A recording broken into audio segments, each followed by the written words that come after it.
প্রশ্ন এসেছে, ইসলামী পরিভাষায় শহীদ কারা, কোন পরিস্থিতিতে মানুষ মারা গেলে শহীদ বলে গণ্য হবে? দেখেন, এখন তো চারদিকে দেখতেছেন যেই মারা যায় সে ওই শহীদ, কথা কোনা কেন ঠিক ঠিক। তো যাকে তাকে শহীদ বলা এখন এটা সহজ ব্যাপার হয়ে গেছে।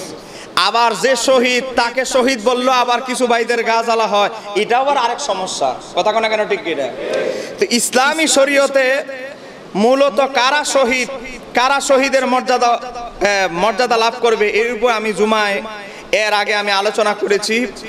দেখেন, আল্লাহর হাবিব সাল্লাল্লাহু আলাইহি সাল্লামের হাদিস, আল্লাহর হাবিব সাল্লাল্লাহু আলাইহি সাল্লাম একবার বুখারীর হাদিস মসজিদে মিম্বারে দাঁড়ায় বলতেছে, এ আমার সাহাবীরা তোমরা বলো তো শহীদ কারা? তখন সাহাবীরা বলতে লাগলো, ইয়া রাসূলুল্লাহ, আল্লাহর পথে যারা যুদ্ধে শহীদ হয় তারাই মৃত্যুবরণ করে, তারাই তো শহীদ।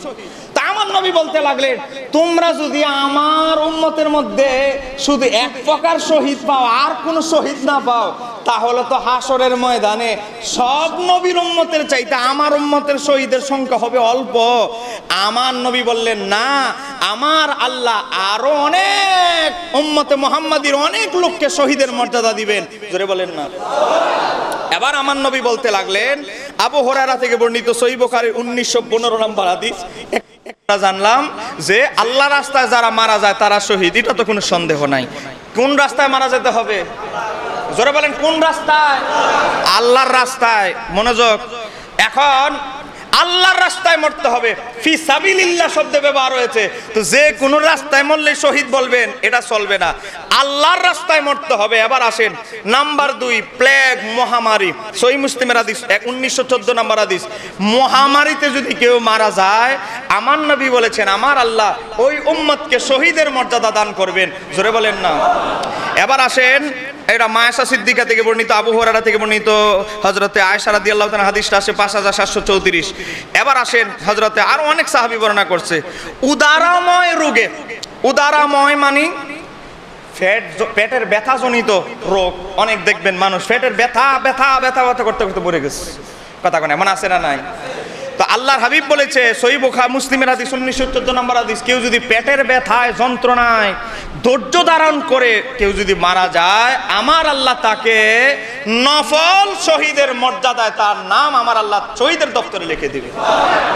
এবার আসেন, হযরতে আবু হুরায়রা, উবাইদ ইবনে সামিত, অনেক রাবী বর্ণনা করছে। আরেকটা হচ্ছে কারা, 4 নাম্বার, পানিতে ডুবে মারা গেলে। অনেক মানুষ দেখবেন, অনেক বাচ্চা, অনেক মানুষ সাঁতার না জেনে পানিতে ডুবে মারা যায়, কথা কোন আছে না নাই? জাহাজ ডুবে গেছে, কোনো উপায় হয় নাই, মারা গেছে, বিমান দুর্ঘটনায় অ্যাক্সিডেন্ট হয়েছে গিয়ে কোথায় সমুদ্রে, নদীতে, এখন পানিতে ডুবে মারা গেছে। তা আমার নবী বলতেছে আবু হুরায়রা থেকে বর্ণিত, যে কেউ যদি পানিতে ডুবে মারা যায়, সে যদি ঈমান অবস্থায় মারা যায়, আমার আল্লাহ তাকে নফল শহীদের মর্যাদা দান করবে। এবার আসেন, কিছু চাপা পড়ে মারা গেলে, অনেক জায়গায় দেখবেন বাসের চাপে, বিল্ডিং ভাঙ্গা তুফানে ঘূর্ণিঝড়ে বিল্ডিং এর চাপা পড়ে মরে গেছে, বিভিন্ন চাপা পড়ে অনেকে মারা যায়, কথা কোন কেন আছে না নাই? তো চাপা পড়ে যদি কেউ মারা যায় তাহলে শহীদের মর্যাদা লাভ করবে, সহিহ মুসলিমের হাদিস। এবার আসেন, প্রসব বেদনায় কোনো মা মারা গেলে, এরকম আছে না নাই? ডেলিভারি দিতে গিয়ে বাচ্চাকে, এখন তো বুঝে নই, মোটামুটি ভালো আছে, সিচুয়েশন ভালো, তারপরে ডাক্তার কয় সিজার লাগবে, আপনার বউ বাঁচাইতে চান না বাচ্চা বাঁচাইতে চান?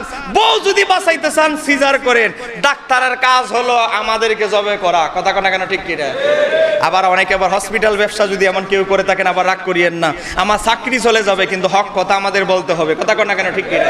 শুধু বাংলাদেশে সবচেয়ে বেশি সিজার হয়, অন্যান্য দেশে 15%, কোন দেশে 10%, কোন দেশে 5% সিজার হয়, আর আমার সোনার বাংলাদেশে রিপোর্টে এসেছে 65-75% মাঝে মাঝে কোনো বছর সিজারে আমাদের বাচ্চারা জন্মগ্রহণ করে। সময় কম বলে এটার উপরে ডিটেলস আলোচনা করতে পারলাম না। তো নবী বলতেছে, কোনো মা বাচ্চা জন্ম দিতে গিয়ে যদি প্রসব বেদনায় মারা যায়, আমার আল্লাহ ওই মাকে শহীদের মর্যাদা দান করবে। এবার আসেন, হঠাৎ মৃত্যু, অনেকে হার্ট অ্যাটাক করে হঠাৎ করে অনেকে মরে যায়, কথা কোন আছে না নাই? হঠাৎ করে যদি কেউ কালেমা নসিব হয়, ইমানের সাথে মৃত্যুবরণ করে, আমার আল্লাহ তাকে নফল শহীদের মর্যাদা দান করে। এবার আসেন আগুনে পুড়ে মারা গেলে কেউ যদি এমন হয় যে আগুন লেগে অনেক চেষ্টা করেছে, বেচারা বের হতে পারে নাই, কালেমা পড়ে নিয়েছে, ধৈর্য ধারণ করেছে, আল্লাহকে গালাগালি করে নাই, মনে রাখতে হবে অনেক মানুষ শাস্তি, আযাবে, যন্ত্রণায় অনেক সময় কুফরি বাক্য বলে, কথা কোনা কেন ডেকে রায়, প্রেমে সাকা খেয়েছে, ব্যর্থ হয়েছে, হ্যাঁ প্রেমিক ছেড়ে দিয়েছে, উল্টা পাল্টা কাজ হয়েছে। অনেক জায়গা আমাদেরকে কাগজে প্রশ্ন করে মাহফিলে গেলে, আজকেও মাহফিল আছে আনোয়ারা চৌমনি, প্রশ্ন করে হুজুর আমাকে একজন প্রেমিক, আমি একজনের সাথে প্রেম করতাম, আমাকে খারাপ কাজ করে আমাকে বিদায় টিদায় দিয়ে সে আমাকে ব্ল্যাকমেইল করে আমার সাথে খারাপ কাজ করেছে, এখন আমি আত্মহত্যা করতে চাই, ইসলাম কি বলে? আমি এই অবস্থায় আত্মহত্যা করলে কি চিরস্থায়ী জাহান্নামে হবে? আমি মাঝে মাঝে হাসি, হে ও বুঝে যে জাহান্নামে চলতে হবে, তারপরে কাগজে প্রশ্ন করে। তা যাই হোক, আমি যে কথা বলতেছিলাম, মানুষ আত্মহত্যা কখন করে? আত্মহত্যা নিয়ে একটা আমি এপিসোড জুমার বয়ান আমি করব, কেন মানুষ আত্মহত্যা করে। আত্মহত্যার 1 নাম্বার খারাপ দিক, এবং মানুষ আত্মহত্যা করে একটা কারণে মানুষ আত্মহত্যা করে, সেই কারণটা হচ্ছে হতাশা। জোরে বলেন, সেই কারণটা কি? হতাশা। মানুষ যখন হতাশাগ্রস্ত হয়, আমার আর বেঁচে দেখি কি লাভ, এই মুখ কাউকে দেখাবো না, আমার বেঁচে থাকার কোনো যোগ্যতা নাই, বিভিন্ন হতাশাগ্রস্ত হয়। মনে রাখবেন, হতাশাগ্রস্ত হওয়া কুফরি। কারণ কাফেররা একমাত্র হতাশাগ্রস্ত হবে, মুমিনদের দুনিয়াতে কোনো হতাশাগ্রস্ত হওয়ার কিছুই নয়। কারণ আমার আল্লাহ মৃত্যু পর্যন্ত একটা মুমিনের তওবার দরজা খুলে রেখেছে, আমার আল্লাহর রহমতের দরজা খুলে রেখেছে, হতাশ কেন হবে? তো যেই কথা বলতেছিলাম, অনেক মানুষ আগুনে পুড়ে গেলেও আবার আল্লাহরে দেখবেন গালাগালি শুরু করে, ও ধৈর্য তার কুলাতে পারছে না, সে কুফরি করে ফেলতেছে। তো এজন্য আগুনে পুড়ে মারা গেলে ফুসফুসে আক্রান্ত রোগী যদি ধৈর্য ধারণ করে মারা যায়, তাকে শহীদের মর্যাদা দান করবেন। দীর্ঘ জ্বর আসছে, অনেকদিন দীর্ঘ জ্বর থেকে হঠাৎ করে মারা গেছে, এরকম অনেক লোক আছে, আমার আল্লাহ তাকে নফল শহীদের মর্যাদা দিবেন।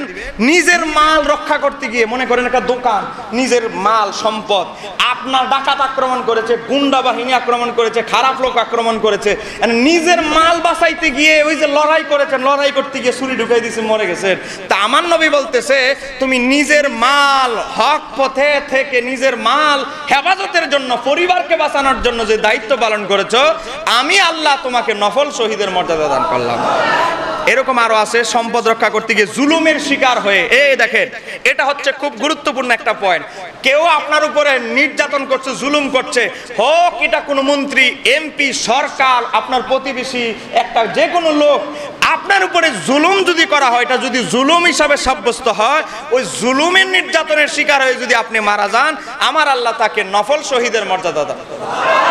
এবার আসেন, যাই হোক, এরপরে নবী বলেছেন, দিবারাত, দিন রাত অন্তত 20 বার যদি মৃত্যুর কথা কেউ ভাবে, 20 বার, মনে রাখবেন, সারা 24 ঘন্টা যদি 20 বার কেউ মৃত্যুর কথা ভাবে, আহারে আমার মরতে হবে, আহারে আমার মরতে হবে, 20 বার যদি মৃত্যুর কথা কেউ স্মরণ করে, ওই দিন যদি তার মরণ হয়, আমার আল্লাহ তাকে শহীদের মর্যাদা দান করবে। আল্লাহ সুবহানাহু ওয়া তাআলা আমাদেরকে এই শহীদের যে খাতগুলো আছে, যে কোনো একটা ভালো খাতে দিয়ে আল্লাহ যেন আমাদেরকে শহীদের মরণ দান করে।